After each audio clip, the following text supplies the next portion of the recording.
Señor Padre,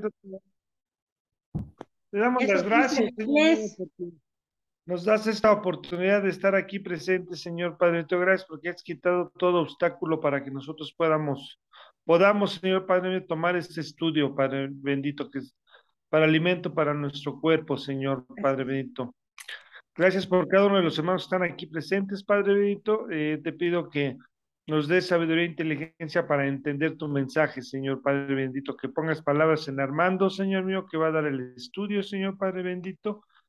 Gracias por su voluntad y porque tú le has puesto en su corazón dar este estudio, Señor mío. Y que podamos tener paz y podamos estar concentrados. Gracias. En el nombre de tu amado Hijo Jesucristo te doy las gracias. Amén. Amén. Amén. Amén. Empezando, Amén. hermanito, capítulo 3 del segundo libro de Reyes. De Reyes. Segundo libro de Reyes. Pues vamos a empezar, hermanos, con este capítulo. Después de haber visto las maravillas de hace 8 días, el- con el arrebatamiento de Elías y la unción, en este caso se podría hablar o mencionar la unción del nuevo profeta de Dios, Eliseo, pues vamos a ver grandes hazañas, una de sus grandes hazañas a través de Dios, cómo va a librar ayudar nuevamente al pueblo de Israel, que pues se había comportado o se ha estado comportando mal a los ojos de Dios, sobre todo sus reyes. Vamos a ver una vez más cómo el rey de Judá, rey Josafat, se vuelve a unir, eh, no necesariamente, pero pues parece que no aprendió la lección Josafat en la vez anterior. Hoy se vuelve a unir otra vez con Israel para atacar en esta ocasión al rey de Moab, al rey Masa. Y vamos a ver también la unión del pueblo eh, hay otro pueblo que también se les une. Ahorita lo vamos a ver. Bueno, empezamos con en el versículo 1 del capítulo 3. Dice, Joram, hijo de Acab, comenzó a reinar en Samaria sobre Israel el año 18 de Josafat, rey de Judá, y reinó 12 años. Para empezar, vamos a ver que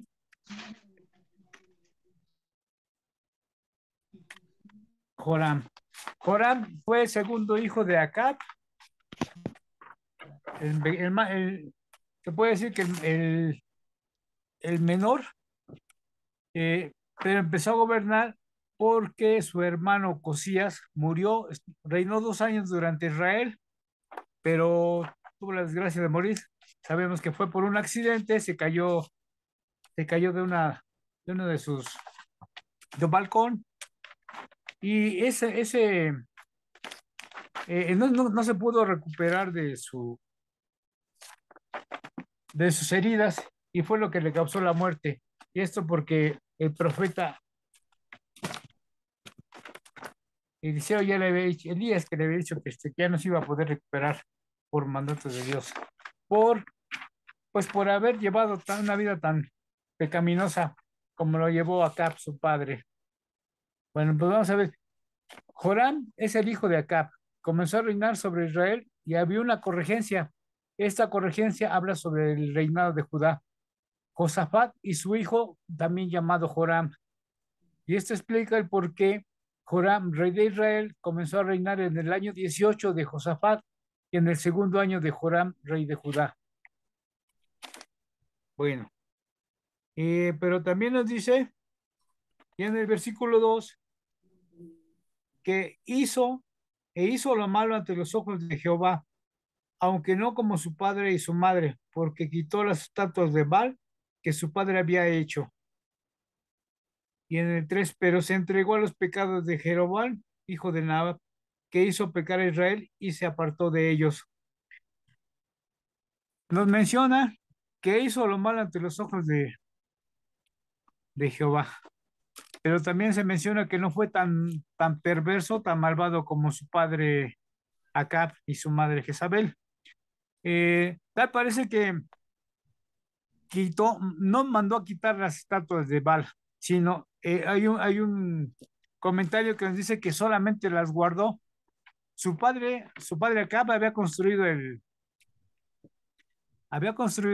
templo para Baal y había edificado las estatuas o los pilares. Pero, bueno, aquí no menciona que las destruyó, sino dice la- que las había guardado nada más. Este, y tal parece que ese fue lo que hizo, los guardó porque más tarde, a finales del reinado de Joram, de su mismo reinado, vuelven a aparecer esas estatuas. Lo que sí menciona más adelante en otros capítulos, que Jehú, el rey Jehú, es quien las destruye. Pero bueno, vemos que, ah, pero para eso también hay otra más, que su madre Jezabel, pues como reina madre, tenía mucha influencia en el reinado y a través de esa influencia se siguió adorando al dios Baal, se siguió adorando a Baal. Bueno, es hasta aquí el versículo 3. Del 4 en adelante nos van a hablar ya precisamente acerca de lo que va a ser Eliseo, pero también nos va a mencionar el por qué interviene Eliseo. Dice el versículo 4: entonces Mesa, rey de Moab, que era propietario de ganados, y pagaba al rey Israel 100,000 corderos y 100,000 carneros con sus vellones. Nos menciona, es algo muy interesante este versículo. Mesa, el rey de Moab, eh, menciona que el pueblo de Moab, para empezar, estaba del otro lado del mar salado, del mar muerto. Al este, menciona que está al este bueno, no menciona, pero está al este del mar muerto, del otro lado del Jordán. Y es un pueblo ganadero. Desde que estaba, bueno, eh, el pueblo de Moab era subyugado o pagaba un tributo a Israel. Era un tributo demasiado pesado porque menciona aquí que son 100,000 cabezas de cabras, 100,000 de ovejas. Además menciona eh, sus vellones. No alcancé a buscar, o más bien no encontré el significado de vellones, pero me atrevo a pensar que era la lana con la que se trasquila o la que se le trasquila a los borregos, ¿no? A las ovejas, Así es. o posiblemente la piel. Pero bueno, qué bueno que ya nos aclaró Juan Sí, Carlos. con Qué la bueno, lana. sí. Así que eran con El todo y vellón, lana. ajá, entonces la lana, ¿verdad? Sí, sí, porque anduve buscando en varios comentarios, pero no, en ninguno menciona nada, ni incluso de la de MacArthur tampoco. Pero bueno, qué bueno, ya llegamos a la conclusión de que era la trasquilada de los borregos, la lana. Pues estamos viendo que era un tributo muy pesado y lo tenía que pagar pues a regañadientes porque pues no, era mucho. Eh, en el versículo 5 dice, pero muerto Acab, el rey de Moab, se rebeló contra Israel. Después de que muere Acab, estuve leyendo que Mesa se rebela primero con Ocosías, cuando estaba vivo Ocosías, un año antes de que muriera. Eh, y lo alcancé a ver en el 852, parece, antes de Cristo. Pero tal parece que esa rebelión no tuvo éxito porque pues, eh, eh, menciona, aquí no está mencionando que se rebela contra Joram, eh, y pensando que este rey, el hijo menor de Acab, pues era más débil que los dos anteriores, y pues ahora sí me aprovecho, voy a tratar de sobremarme para poder, la intención era de no pagar tantos impuestos, o más bien de ya no pagar impuestos. Se debía a que se rebelaba el pueblo de Moab. Bueno, ya en el versículo 6 menciona, dice, salió entonces de Samaria, aquí no está hablando del rey de Joram, Salió entonces de Samaria el rey de Joram y pasó revista a todo Israel. ¿Qué significa esto de pasar revista? Pues sabiendo que más Mesa se estaba rebelando, trata de... La intención de Israel no era eh, eliminar al pueblo de Moab, porque no le convenía por el tributo que le estaban dando. Lo que sí quería era darle un escarmiento para que evitara esa sublevación. Si,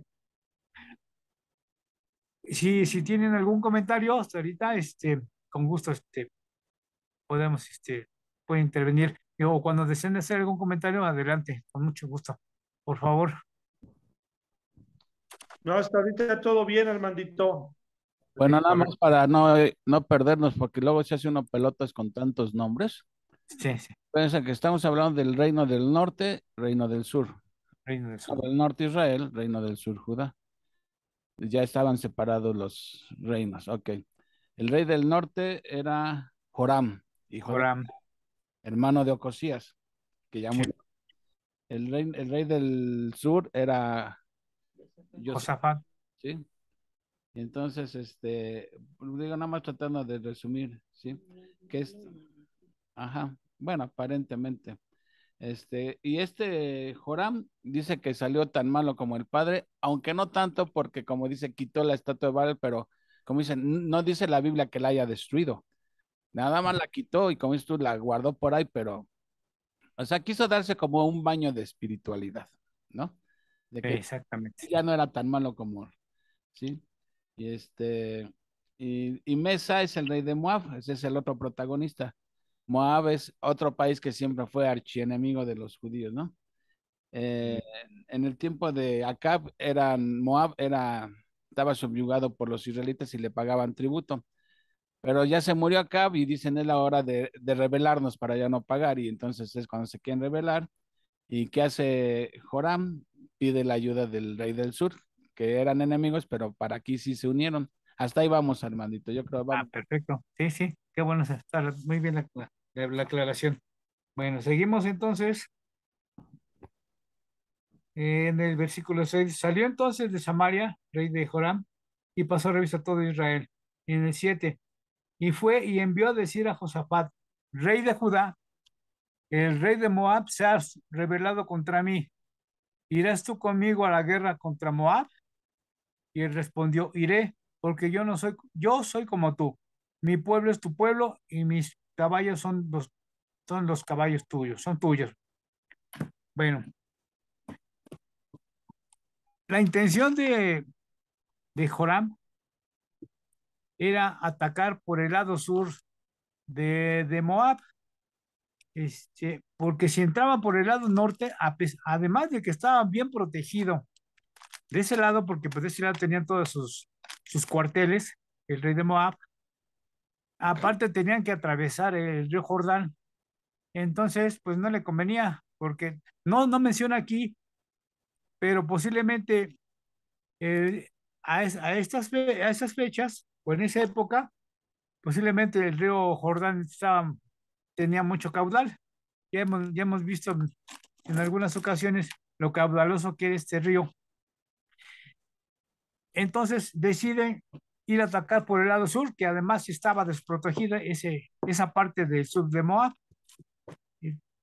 Eh, Moab colindaba con Edom. Al sur de Moab estaba Edom, el pueblo de Edom, que era el que era vasallo del reino del sur, del reino de Judá. Entonces, para poder atravesar todo Judá y Edom, pidió permiso a Josafat, pero a la vez de que le pide permiso, pues le manda, le manda el recado de que si se pueden unir para poder atacar al rey de Moab, porque se le ha sublevado. Y vemos nuevamente cómo Josafat eh, pues se mezcla con el pueblo de Israel, por decirlo así, no pagano, pero sí idólatra, más idólatra que Judá. Y vuelve a cometer el error porque aquí se ve que no escarmentó. porque ya la vez anterior que se había unido con Acab para, para pelear contra el rey de Siria, pues casi le cuesta la vida. Y aquí, pues bueno, no sabe ni con qué se va a meter, pero vuelve. Posiblemente, bueno, aquí da a entender que era un rey bueno y que posiblemente como son de la familia de Israel, que pertenecieron, todas pertenecieron a las 12 tribus, que posiblemente para evitar problemas con Israel, pues vamos a ayudarlo, vamos a apoyarlo para tener cierta amistad, a pesar de que ya estaban divididos. Y pues por eso que acepta Josafat unirse. Y le pregunta, aquí vemos en el versículo 8, ¿por qué camino iremos? Y él respondió, por el camino del desierto de Edom. El desierto de Edom, bueno, para empezar, Edom también está del otro lado del Mar Muerto, del lado este del Mar Muerto. Pero para llegar para cruzar, tenía que dar la vuelta por todo el desierto de Araba, parte del desierto de Araba. Algunos comentarios dicen que las partes que estaban cercanas al mar Muerto eran tierras pantanosas y muy peligrosas. Entonces, pues pasan por ahí, tienen que pasar por ahí precisamente para caerles por sorpresa a los de Moab. Nunca se esperaron que Israel fuera a atacar por del lado sur. Pero ¿qué pasa? Vamos a empezar a ver los problemas que tienen, sobre todo cómo repela el rey de Israel. En el versículo 9, salieron pues el rey de Israel. Bueno, antes de esto, habíamos mencionado que el pueblo de Edom estaba bajo los dominios de Judá. Entonces no fue difícil convencerlo para que se uniera. Y entonces ya eran tres reinados, tres reyes de Israel, Judá y de Edom para atacar a Moab. En el 9, ahora sí. Salieron pues el rey de Israel, el rey de Judá y el rey de Edom. Y como anduvieron rodeando por el desierto 7 días de camino, les faltó el agua para el ejército y para las bestias que lo seguían. Y él dice, entonces el rey de Israel dijo, que ha llamado Jehová a estos tres reyes para entregarlos en manos de los moabitas. Que estamos viendo que el rey de Israel empieza a culpar a Jehová por los problemas que empiezan a tener. Pues no hay precaución, no tuvieron las debidas precauciones, se quedan sin agua y en lugar de que aclamar o pedir ayuda al Señor, Buenas noches. humillarse, empiezan a reclamar, empieza a culpar más bien a Jehová. Pero aquí le sale a quite el rey de Judá. Entonces, en el 11 nos dice, mas Josafat dijo, no hay aquí profeta de Jehová, para que consultemos a Jehová por medio de él. Y uno de los siervos del rey de Israel respondió y dijo, aquí está Eliseo, hijo de Safat, que servía a Elías. Bueno, aquí ya vamos a empezar a ver, interviene pues, dada las molestias que tuvo, o lo molesto que estaba Corán porque estaba culpando a Dios por la falta de agua, pues sale respondiendo, bueno, sale Joram, pero Joram, Josafat, sí es un poco de bolas con los nombres, sale Josafat y pues pregunta, ¿no? ¿Por qué no consultamos a un siervo de Dios, un profeta de Dios? Porque no confiaba pues en los profetas de Israel, ¿no? Sabemos que eran profetas, Paganos. que- perdón, Que no eran, que eran profetas paganos, ¿no? Según ellos. paganos, exactamente sí. Y curiosamente, tal parece que uno de los sirvientes de Joram, pues les dice, pues sabemos que el profeta Eliseo está por aquí. Para esto, menciona algún comentario que Dios ya había mandado a Eliseo, no lo menciona en las escrituras, pero ya había mandado a Eliseo precisamente para estar preparado para esa misión o para esa comisión que le iba a entregar, que le iba a dar. Entonces menciona a Josafat, pues vamos a hablar con él. Dice y además servía a Elías. Eso de servir a Elías menciona que era quien le daba el agua a Eliseo, le daba el agua o le servía el agua a Elías para lavarse las manos. Era una costumbre de que cuando llegaron de algún lugar, pues se lavaban los pies y se lavaban las manos. Elías era el que se encargaba de ese servicio. Bueno, entonces en el 13, en el 12, perdón, Josafat dijo, este tendrá palabra de Jehová, y descendieron a él el rey de Israel, el rey Josafat y el rey de Edom. Tal parece que el rey de Israel no conocía a Eliseo, pero Josafat sí sabía quién era Eliseo, que era posiblemente pues más espiritual o un poco más eh, cercano a la palabra de Dios. Sabía quiénes eran los varones o quiénes eran los profetas de Dios. Bueno, entonces menciona aquí que los tres reyes van al encuentro de Eliseo.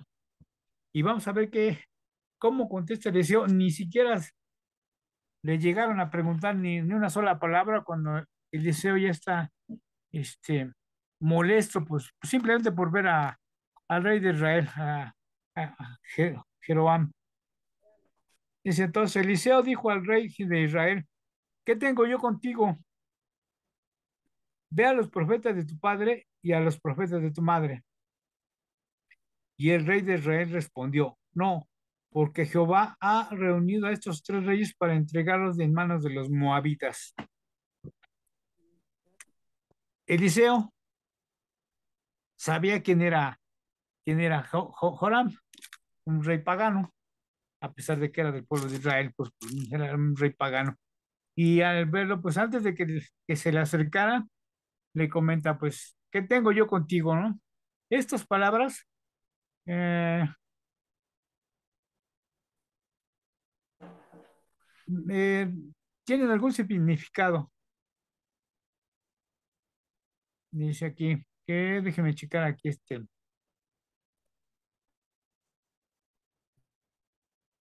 Dice, tal vez, probablemente es una expresión idiomática que significa, ¿qué debo yo obedecerte a ti? La sugerencia de Eliseo que al rey Joram acudiera a los profetas de su padre, que pues era prácticamente el becerro de oro, ¿no? Y los de su madre, que era el de Baal. Significa que puesto que el rey promovía la adoración a Baal, debía buscar a su propio Dios. Esta puya obligó a Joram a reconocer la impotencia de Baal, y la respuesta del rey fue lo que ya acabamos de mencionar. Jehová ha reunido a estos tres reyes para entregarlos a los moabitas. Indica que Joram culpaba a Dios por las dificultades. Habían acudido a Eliseo porque de Dios dependía sacarlos del predicamento. Bueno, vamos a ver que prácticamente Eliseo no quiere nada que ver con Joram, con el rey de Israel, pero vamos a ver que por amor o por respeto a Josafat, el rey de Judá, pues va a intervenir. Dice el versículo 13. Entonces Eliseo dijo al rey de Israel, no, esto ya lo veímos, perdón. El 14, déjeme apuntarle aquí, pues, si no me pierdo.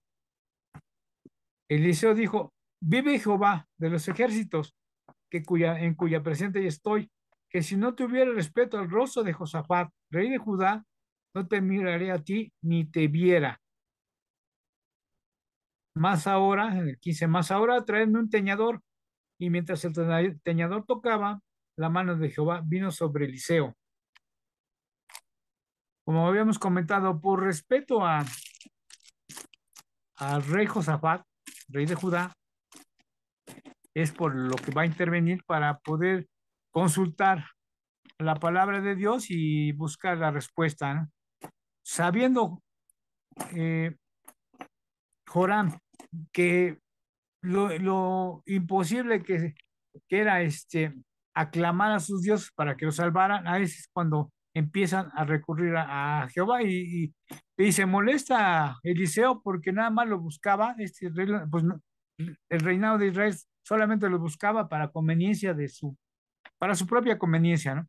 Pero como comentamos, por respeto a Josafat, es como interviene. Menciona aquí que hay un teñador. Eh, este teñador se dedicaba a tocar el arpa y tal parece que la música del arpa, bueno, menciona un comentario que servía para la adoración, la oración y el culto hacia Dios. Y para que durante esa música podía haber comunicación con Dios por la tranquilidad que ocasionaba la música. Recordemos que Saúl necesitaba de que tocara David el arpa para poder calmar su ira, su enojo o su espíritu que lo contenía, ¿no? En aquel entonces. Pero aquí, esta vez, Eliseo eh, pide la música precisamente para consultar a Dios.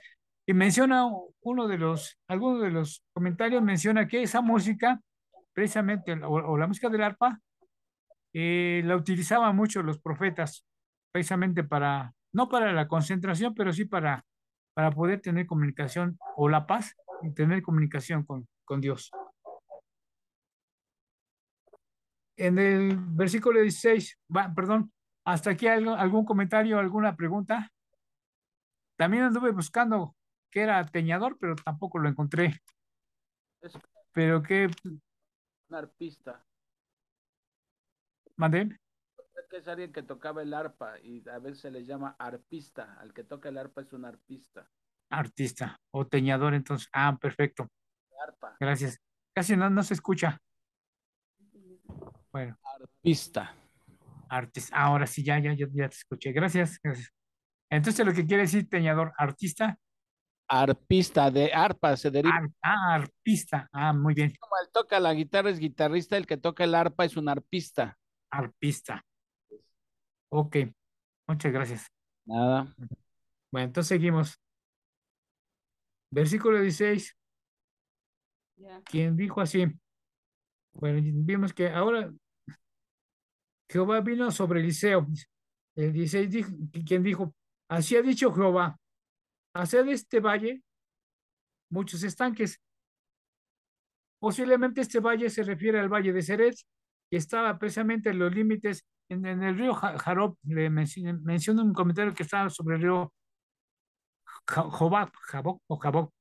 Y esos eran los límites entre Moab y, y Edom. Es el llano del Ceret. Eh, dice aquí, porque no veis, dice aquí, hacen en este valle muchos estanques. Mandaron a hacer los estanques porque una vez más iba a intervenir el poder de Dios y a través de ese poder del omnipotente se iba a poder, el agua le iba a mandar Dios de una manera sobrenatural para poder llenar los estanques de agua, para poder tener agua suficiente. Eh, menciona que estas aguas venían de las montañas de Edom y bajaban hacia el mar salado, hacia el mar muerto. Sobre ese valle podían haber recorrido esas aguas, pero comentamos que es de una manera milagrosa. Dice 17, porque Jehová ha dicho así, no veréis viento ni veréis lluvia, pero este valle será lleno de agua y beberéis vosotros, vuestras bestias y vuestros ganados. Y esto es cosa ligera en los ojos de Jehová. Entregará también a los moabitas en vuestras manos.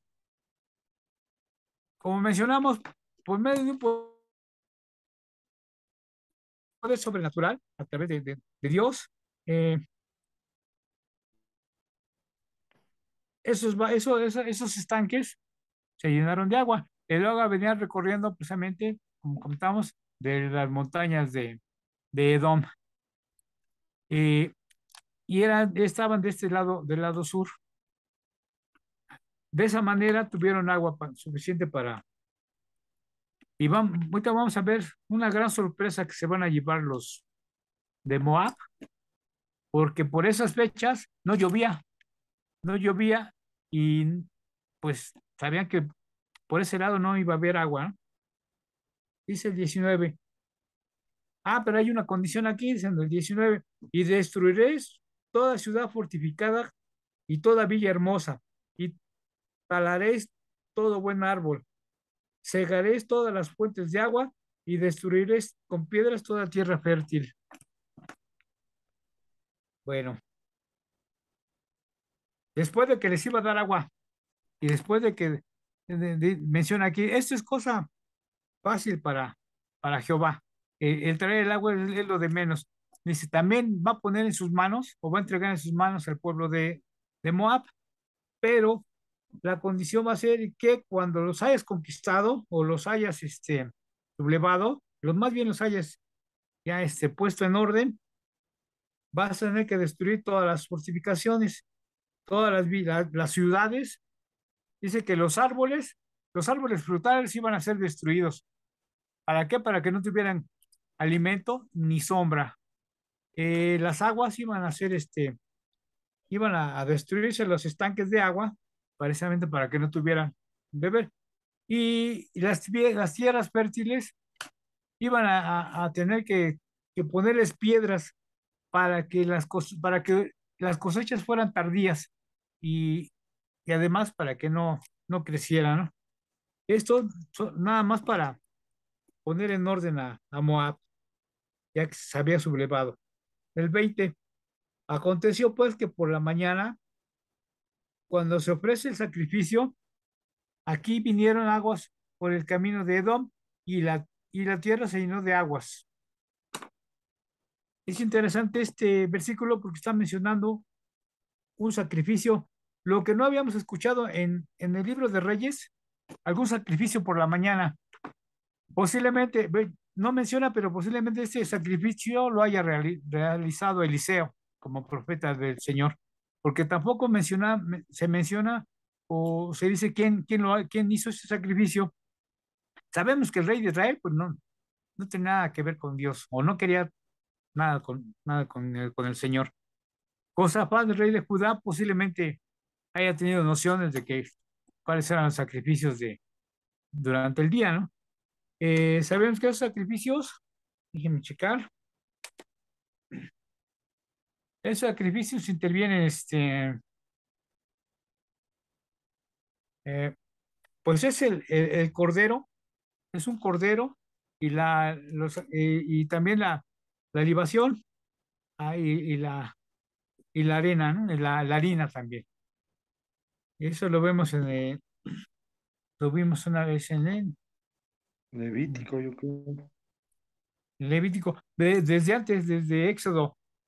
El En Éxodo. sacrificio de la mañana incluía un cordero, así como la oblación y la libación. Éxodo 29, 38, 43.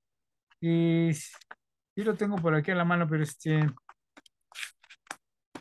menciona que precisamente eso se llevaba a cabo. Bueno, pero les comento, no menciona quién realiza estos sacrificios. Me atrevo a pensar que era el mismo Eliseo, el que por agradecimiento o porque todavía conservaba él sí tenía conocimiento de la ley de Dios, llevaba a cabo los sacrificios de la mañana. Si hay algún comentario acerca de esto, Juan Carlos, no sé si nos puedas sacar o sea, algún comentario respecto a a esto de los sacrificios. Vamos a recapitular un poquito. ¿Sí me escuchan? Sí, sí, sí. Sí, Ok. Sí. Vemos que después de que se alían los tres reyes, el del norte, el del sur y el de Edom, se van a ir a echar montón a Moab, ¿no? Y deciden ir por el desierto de Edom, ¿sí? Para atacar por el sur, porque por el norte estaba bien fortificado Moab, entonces iba a ser difícil por ahí, entonces se van por el sur. Pero después de 7 días en el desierto, la consecuencia lógica es que falta agua, ¿sí? Y la respuesta de Joram, el rey del norte, el rey malo, ¿a quién le echa la culpa? Adiós. Le echa la culpa a Dios. Adiós. Dios los quiere entregar a Moab. Moab, Y pero esto era culpa de Dios. Jo- no. Joram, No, no, no. Joram andaba en plena desobediencia, ¿sí? Entonces, le echa la culpa a Dios cuando realmente eran las consecuencias de vivir alejado de Dios. Entonces, bueno, les falta el agua. Joram le echa la culpa a Dios y Josafat dice, bueno, que no hay profeta aquí a quien podamos consultar y que él nos diga. Fíjense, hasta ahí, ahora sí piden a consultar a Dios. Ok. Cuando ya tienen el agua hasta el cuello, ahora sí, a buscar el consejo de Dios. ¿Por qué no lo hicieron antes? No se ve que antes hubieran consultado a Dios por medio de un profeta a ver si debían atacar, no atacar, qué debían hacer, ¿no? Sino como el borra se avientan a la guerra y ya cuando están ahí muriéndose de sed, sí, porque no iban a poder vivir sin agua, ni sus bestias tampoco, sus caballos no podían vivir sin agua. Ahora sí, ay, como la clásica, Diosito, ayúdame. Y aquí hay una lección para nosotros también que mientras todo va viento en popa, ni te acuerdas de Dios. Y ya cuando la ves ya de veras, ahora sí recurro a Dios, ¿no? Cosa que siempre debemos de buscar el consejo de Dios desde antes. ¿Qué debemos hacer? Pero aquí ellos no lo están haciendo así. Finalmente ya consultan a Dios por medio de Eliseo. Ahí van los tres reyes a buscar a Eliseo.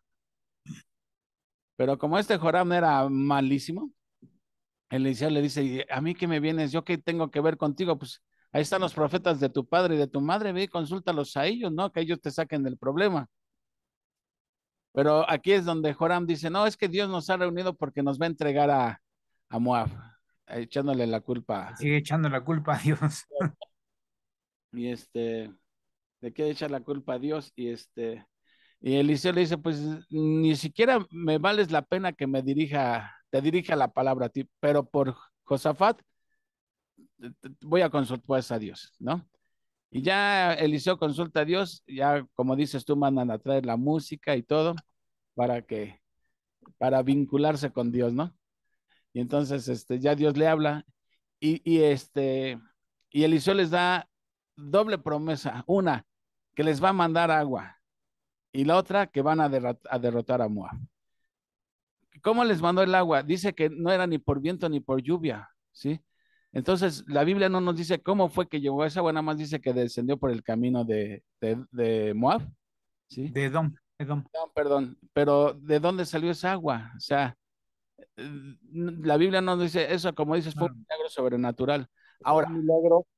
un milagro. Ahora, Dios iba a mandar el agua, pero de alguna manera tenían que almacenarla ellos. O sea, por eso les dijo, hagan zanjas, para que en esas zanjas quedara almacenada el agua y pudieran tener agua para rato, ¿sí? Fue una especie de estanques, para que sea. Entonces, ahora, aquí vemos dos cosas. Vemos la soberanía de Dios, ¿sí? La responsabilidad del hombre. Dios iba a hacer el milagro, pero les dijo, yo voy a mandar agua, pero ustedes son los que tienen que construir los estanques, las fosas, pues, ¿cómo dicen? las zanjas, Sí, las zanjas. estanques, zanjas. Y aquí vemos que siempre que, cuando Dios va a hacer, aquí vemos que Dios hace su parte, pero nosotros no nos cruzamos de brazos, tenemos que hacer algo también. Aquí Dios le dice, ustedes hagan las zanjas, ¿sí? Entonces, como cuando, ¿qué milagro me recuerda esto ¿de quién? De Lázaro. Lázaro, o sea, Lázaro resucitó, pero alguien tuvo que quitar las piedras. O sea, Dios podía haberlas quitado, Dios podía haber hecho las zanjas, pero le da una responsabilidad al hombre. Tú haces esto y confía en que yo voy a hacer lo otro, ¿sí? Entonces mandó los soldados cuando a David, Dios iba a derrotar a Goliat, pero le dijo a David, David tomó sus piedras para su honda. Otra que me acuerde, a ver, déjame ver, uy, tenía ahorita una aquí en mente y ya se me fue.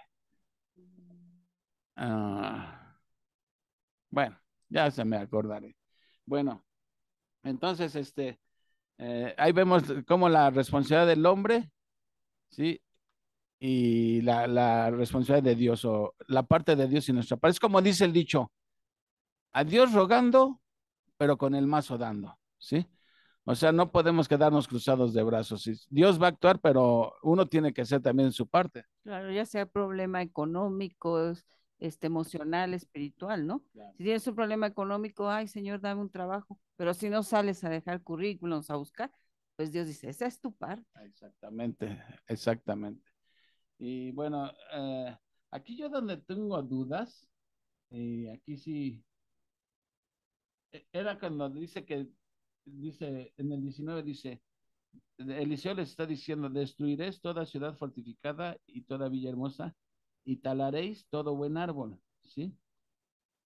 De acuerdo a la ley en Deuteronomio 20:19, si no recuerdo, cuando ellos se iban a la guerra, no debían derribar esos árboles, sino porque dice, tú no sabes cuánto tiempo va a durar la guerra y mientras de esos árboles te puedes estar alimentando.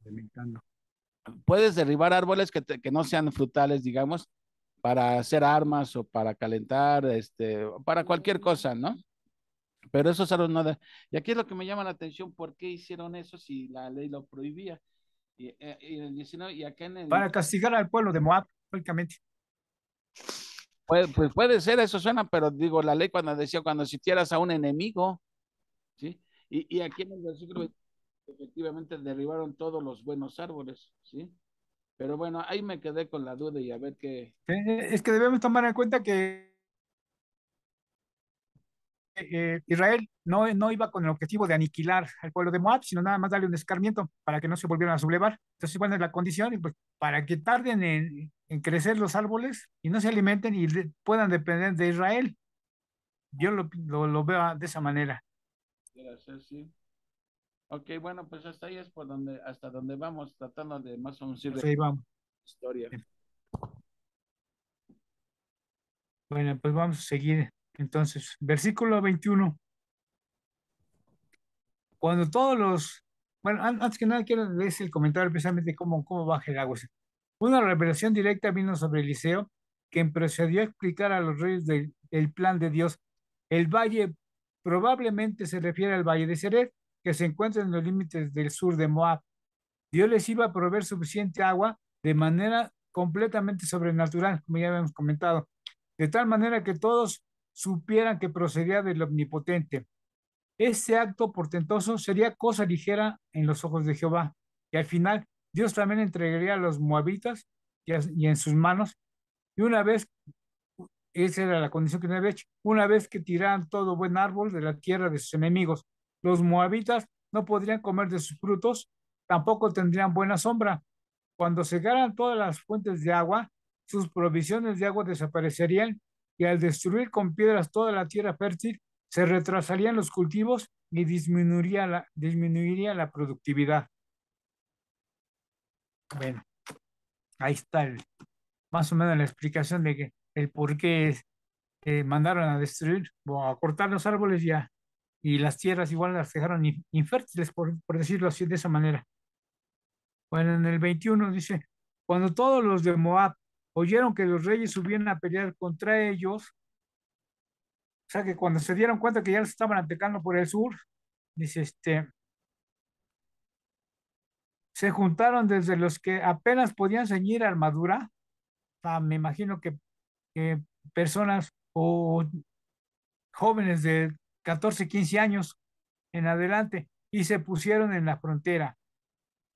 Comentábamos que la frontera entre Moab y Edom era precisamente los valles de Ceret y el río Jaboc.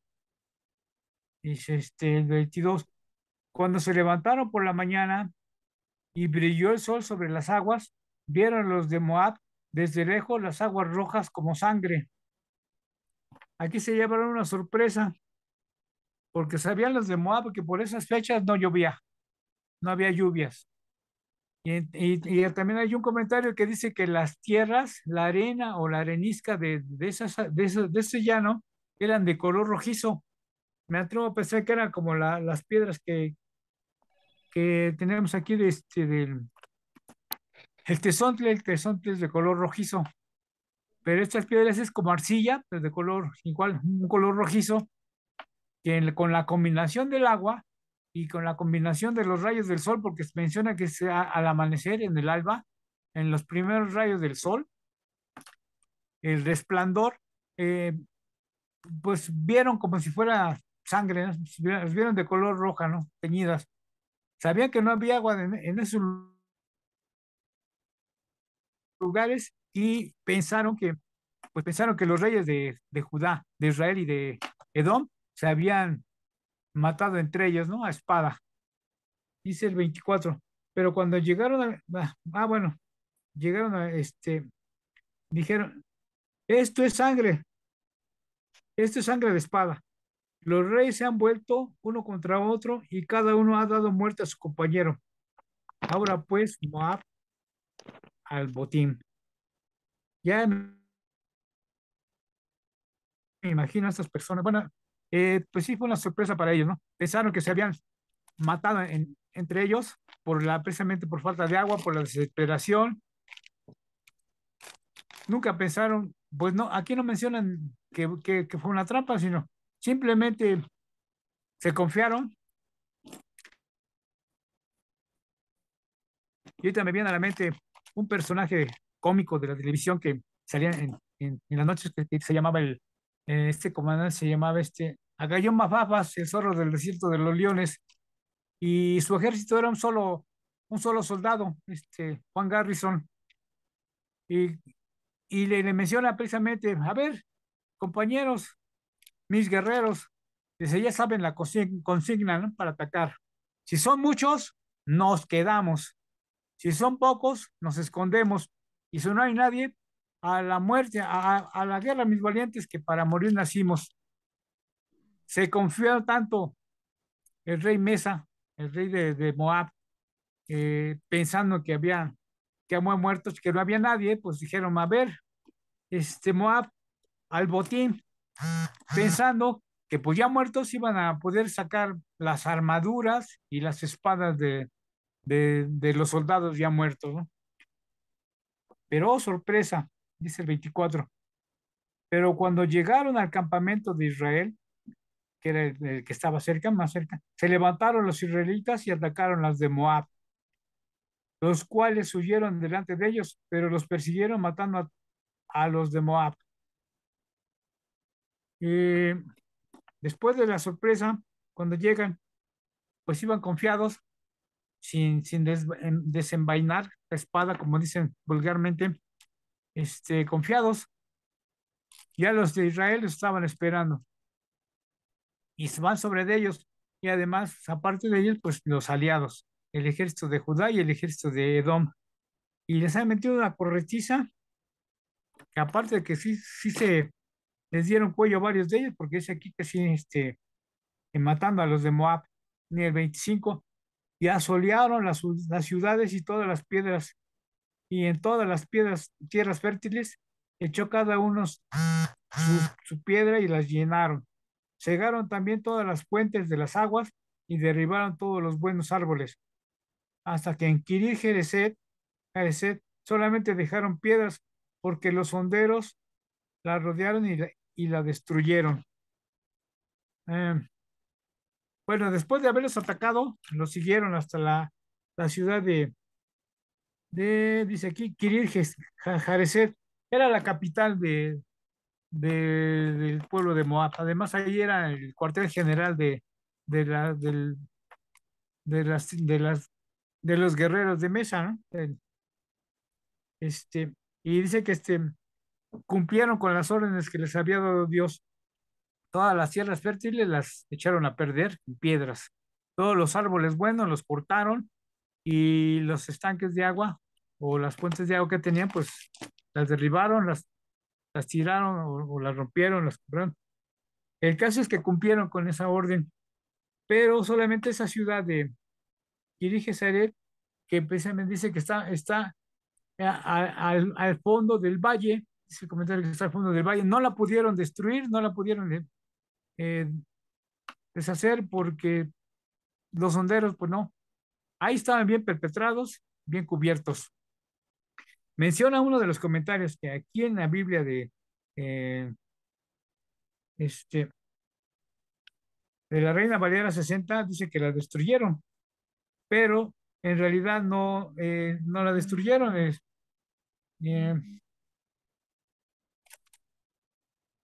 Eh, dice literalmente la traducción en hebreo dice que la hirieron nada más. Y posiblemente, me atrevo a pensar que solamente que no la destruyeron porque, como les repito, no era la intención de acabar con todas las ciudades y más con la capital, porque entonces acabarían con la minita de oro, que eran los tributos que daba Edom. Pues ya 100,000 cabezas de ganado, eran bastantes, ¿no? Daba, Entonces, perdón, daba Moab, es que dijiste que daba Edom y es el, Moab, perdón, de Moab, sí, sí, exactamente. Bueno, dice en el versículo 26, sí, entonces ya quedamos que no la destruyeron, solamente la hirieron, dice el 26. Y cuando el rey de Moab, vio que era vencido en la batalla, tomó consigo 700 hombres que manejaban espada para atacar al rey de Edom, mas no pudieron. Eh, este rey de Masa estaba tan molesto por la correcteza que se acomodaron, que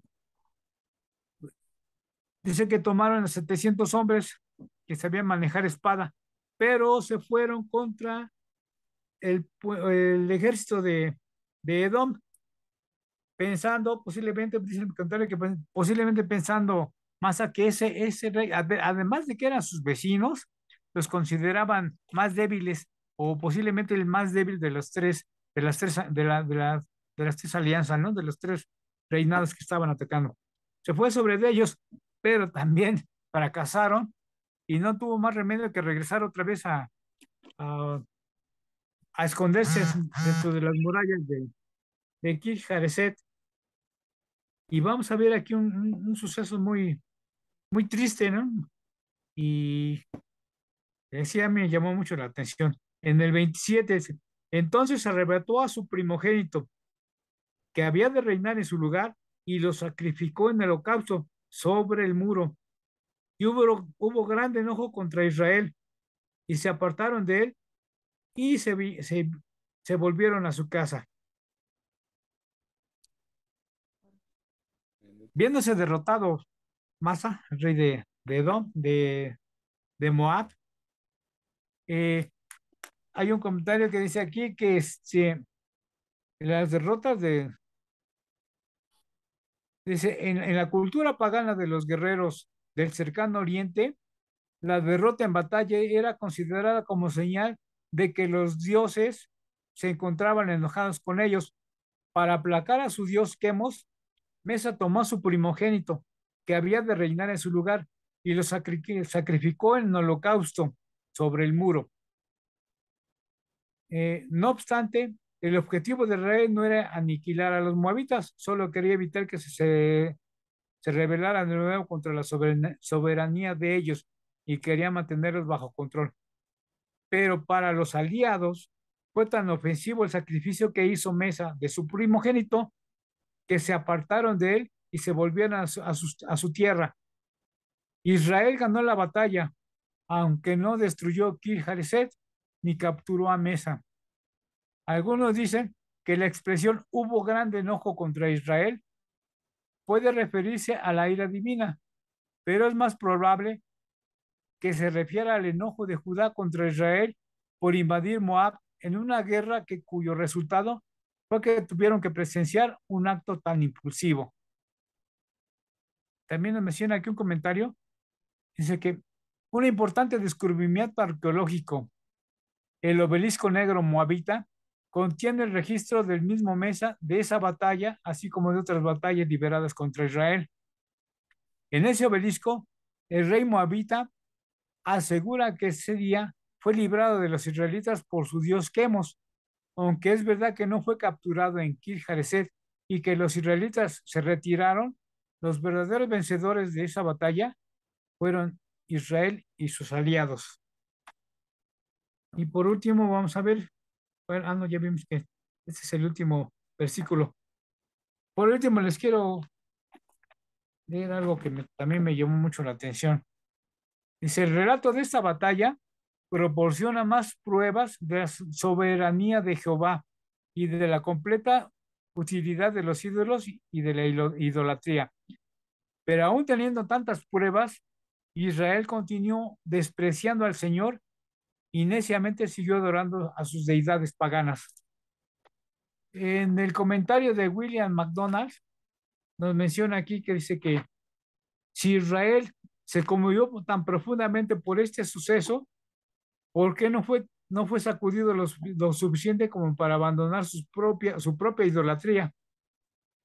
Dice tristemente, pero la idolatría continuó en Israel y en Judá. A pesar de haber visto tantos milagros y la mano de Dios ayudando al pueblo de Israel, pues lo hacía por amor a su pueblo. Este, los israelitas no, no doblaron rodilla, no se humillaron, siguieron con su misma idolatría pagana, adorando a Baal y, y al becerro de oro. Por parte de Judá no menciona tanto la idolatría, pero sabemos que después, más adelante, sí cayó tanto en la idolatría, igual que Israel. Y es triste para la historia. Uno, uno como cristiano, pues debe tomar en cuenta estas historias, estos relatos, porque pues nos damos cuenta cuán grande es el Señor y que si no lo obedecemos, pues vienen las consecuencias, ¿no? Y hasta aquí termina. ¿Hasta algún comentario que haya, por favor, para recapitular lo que hemos visto en este estudio? Fernandito, a mí me llama mucho la atención que este capítulo realmente nos deja mucha enseñanza a nosotros, ¿no? Trayendo esa enseñanza al tiempo actual en el que estamos viviendo, pues nos parecemos mucho a los israelitas, ¿no? Porque siempre que nuestra vida va bien, ¿sí? Ni nos acordamos de Dios. Cuando empiezan a ir las cosas mal, entonces es cuando clamamos a Él, ¿sí? Y muchas ocasiones, ¿sí? Le echamos la culpa a Dios o le echamos la culpa a los demás de lo que nos está sucediendo y no asumimos nuestra responsabilidad. Y como decías tú, Dios es soberano, ¿sí? No se mueve la hoja del árbol si Él no lo ordena, ¿sí? Pero también nosotros, como sus hijos, tenemos una responsabilidad, ¿sí? Vemos aquí dos reyes, ¿sí? Uno totalmente alejado de Dios y el otro haciendo cosas buenas para Dios, ¿sí? Pero vemos dos actitudes. Uno, totalmente alejado, le echaba la culpa a Dios. Es que Dios nos va a entregar a los moabitas. Josafat, ¿sí? Que era temeroso de Dios, ¿sí? Él simplemente no tomó en cuenta a Dios, ¿sí? Antes de decir sí. Y a veces así nos parecemos nosotros. Nos están diciendo algo y ya estamos diciendo sí o estamos diciendo no. Entonces tenemos que ir en oración y consultar a Dios para ver si está dentro de su voluntad. Y cómo, pues nos la revela por medio de su palabra. Como decías tú, todos estos capítulos nos enseñan, ¿sí? A saber qué es de Dios, qué no es de Dios. Ahora, la Biblia no nada más nos presenta a sus héroes de la fe, que son perfectos, no, son imperfectos como nosotros, ¿sí? pero ellos, ¿sí? Consultaban a Dios, ¿no? Como David era imperfecto, ¿sí? Pero siempre volvió a su corazón a Dios. Y eso es lo que Dios quiere de nosotros. Entonces vemos que podemos aprender, hay cosas buenas, cosas malas. Aprendemos de las cosas malas como también aprendemos de las cosas buenas y tenemos que hacer las cosas buenas que Dios nos manda. Entonces, todo esto nos ayuda a tener discernimiento, ¿no? Y vemos también que muchas ocasiones, ¿sí? Nosotros no oramos, no nos preparamos, no conocemos a Dios. Entonces vemos que estos estudios nos ayudan mucho como un discipulado, ¿verdad? ¿Para qué? Para conocer más a Dios, amarle más y obedecerle más, ¿sí? Otra cosa también me llama la atención que en el Antiguo Testamento muchas personas dicen, no, es que era un Dios que le gustaba la sangre, que cómo es posible, y en el Nuevo Testamento es otro Dios muy diferente, ¿no? Pero vemos que no, ahora que estudiamos los atributos de Dios nos dimos cuenta que el amor, sí, va junto con su justicia, ¿sí? Pero muchas veces nada más queremos ver el lado del amor. Pero recordemos que no hay amor si no hay justicia, ¿sí? Si no hay ira. Dios es perfecto. Y a Dios nada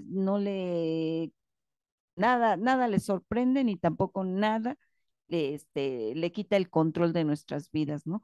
Entonces sí, aprendamos mucho de esto. Antes de que vengan los días malos, mejor tengo mi relación diaria con Dios, ¿sí? Y no nada más lo busco cuando sea mi conveniencia, ¿no? Así es, efectivamente, bueno, antes de hacer un comentario, quería comentar que cómo fue que, recuerden, ¿se acuerdan de dónde venían los edomitas? ¿Quiénes, descendientes de quién eran los edomitas? De Esaú. Esaú era pelirrojo, ¿se acuerdan? Vendió su primogenitora por un guisado rojo. Y la palabra Edom significa rojo. ¿Por qué? Porque como decías, hay el subsuelo, las arenías son rojizas, ¿sí? Entonces yo creo que aquí fue una ilusión óptica, pienso yo, ¿eh? Una ilusión óptica de que las areniscas rojas, ¿sí? El suelo rojo, pues.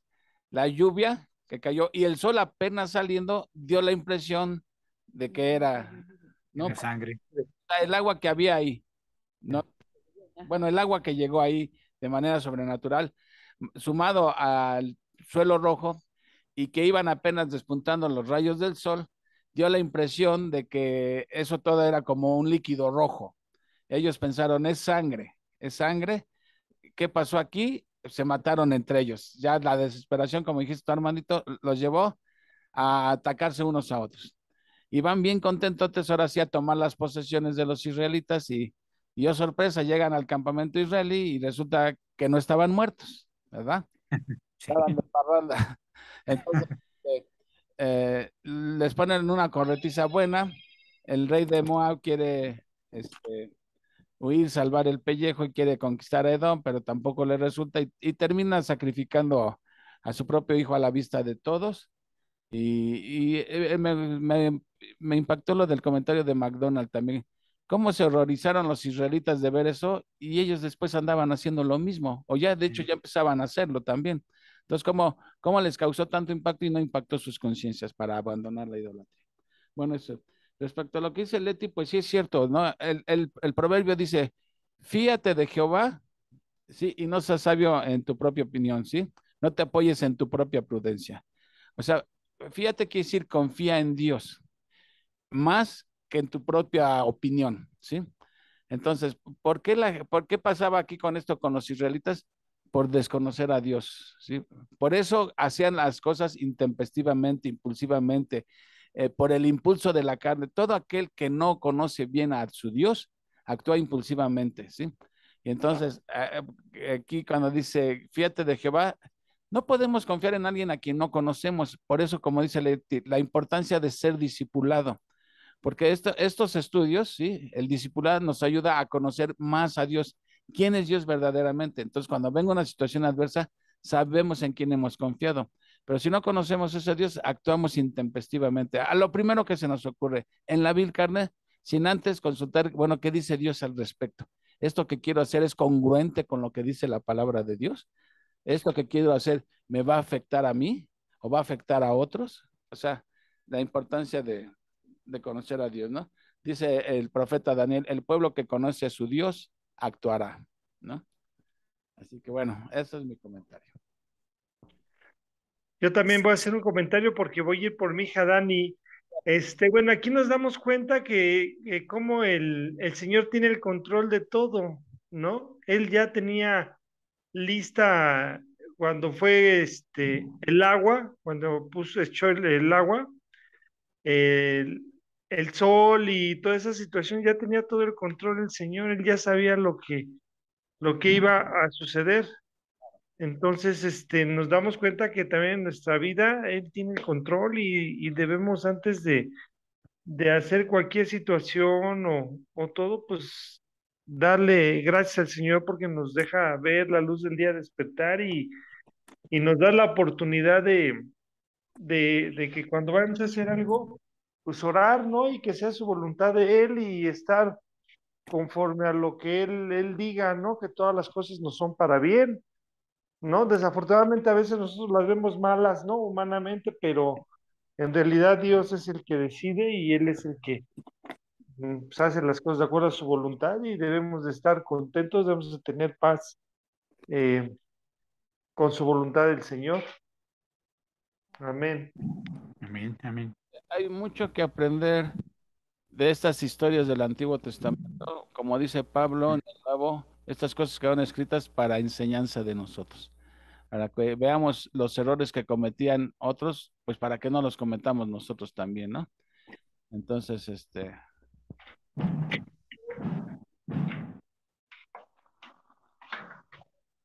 Lito, voy a ir por mi hija y se me va a acabar el internet. no te preocupes, Armandito, muchas gracias. con cuidado, Y bye, bye. Voy rápido al suburbano, pero ya en lo que voy y vengo ya. ya vamos de salida. Ok, Dios te bendiga. Bueno, Dios los bendice. Gracias, Armandito. Gracias a Dios por ustedes. Les doy gracias a Dios Adiós. por su vida. Adiós. Ay, bueno, Bye. interesante historia, ¿no? Interesante historia.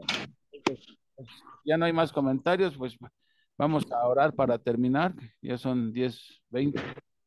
Y pues agradecerles su presencia, que hayan estado aquí. Como dijo Uriel, gracias Armandito.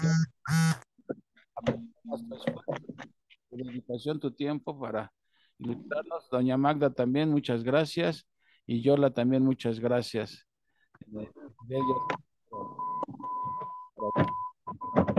Estaremos pues orando. Vamos a cerrar con una oración y orar por Doña Magda también, que ya ya se está aproximando la hora, sí, ponerla en manos de Dios. Y Yola también, me estás escuchando, pues también vamos a orar por ti para que encuentres una iglesia de sana doctrina. Sabemos que no es tan sencillo.